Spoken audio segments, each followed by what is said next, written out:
Lubbock County Judge Tom Head and Commissioner Mark Heinrich went into great detail last night on Our Air about why it's necessary to raise the tax rate by 1.7 cents the next fiscal year.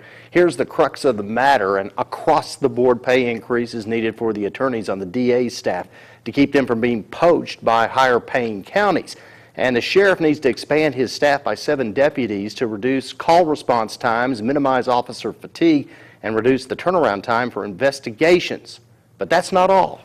Judge Head says he and the county must be prepared for many contingencies, one that he particularly fears if President Obama is reelected. He is going to try to hand over the sovereignty of the United States to the UN. Okay, what's going to happen when that happens? I'm thinking worst case scenario. Right, okay? I understand. Civil unrest, civil disobedience, civil war, maybe. I mean, we're not talking just a few riots here and demonstrations. We're talking Lexington, Concord, take up arms and get rid of the guy.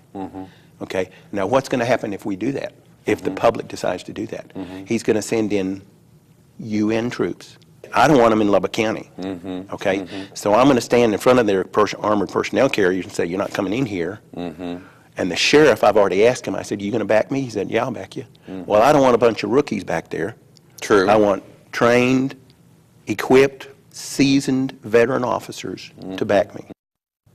Whether you agree with the judge or think his theories are unrealistic, the reality is a tax hike that will provide an additional $832,433, coupled with about a $2 million cut to make these numbers work. You can sound off at 2 public hearings, tomorrow morning at 10 and Monday, August 27th, also at 10.